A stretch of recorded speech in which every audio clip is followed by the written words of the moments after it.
साथीहरु नमस्कार। म अब आउँदै गरेको मेरो किताब रैथानेकरणको एउटा लेखको छोटो भाग यहाँहरुको बीचमा पढेर सुनाउन चाहन्छु। प्रकृति सम्बद्ध कृषिकी रसायनमा आधारित कृषि भन्ने उपशीर्षक छ। यसमा यस्तो लेखिएको छ: हाम्रो कृषि कुन बाटोको हो, यसको छिनोफानो गर्नुपर्छ। बाहिरकै बिउ, बाहिरकै रसायन प्रयोग गरेर मात्र मानव स्वास्थ्यमा नोक्सानी पार्ने हो कि हाम्रो प्रकृतिको लयमा कृषि गर्ने हो? मल, बिउ, रसायन प्रविधि सबै बाहिरको ल्याएर हामीले गर्न खोजेको कृषि कस्तो हो? यो सबैभन्दा प्रमुख विषय हो। प्रकृतिमाथि मानिसको सर्वोच्चता कृषिका माध्यमबाट लान्न खोजिएको छ, जुन हाम्रो मौलिक बाटो होइन। रसायनसँग जोडिएर आएको अर्को कथित लोकप्रिय नारा छ व्यवसाय कृषि, जसले हाम्रो रैथाने ज्ञान, सिप र प्रविधिलाई सीमान्तमा धकेलेको छ। राज्यले व्यावसायिक किसानको नारा लगाउँदा पारिवारिक खेती गर्ने किसानहरू सीमान्तमा परेका छन्।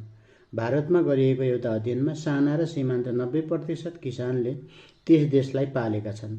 हाम्रो चित्र पनि भारतकै जस्तो हुन सक्छ। हाम्रोमा यस्तो गहन अध्ययन भएको छैन, तर विश्वकै कुरा गर्ने हो भने 70% साना सीमान्त र मध्यम किसानले संसार पालेका छन्। तर जसले संसारलाई पालेको छ उही सीमान्तमा परेको छ। व्यवसायीकरणको नारा लोकप्रिय छ। रसायनमा आधारित कृषिले आर्थिक लोभका कारण एकल बालीलाई भित्राएको छ।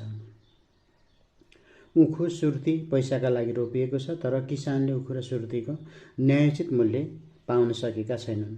माइती घरमा देखिने प्रदर्शनले धेरै कुरा सिकाइरहेको छ।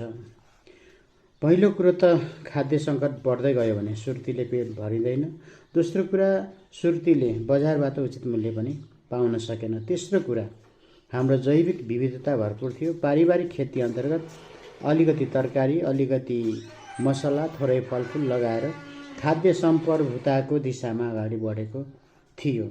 यो दिशालाई विगत 40 वर्षको अभ्यास र व्यवसायीकरणको रतानले भट्कायौं।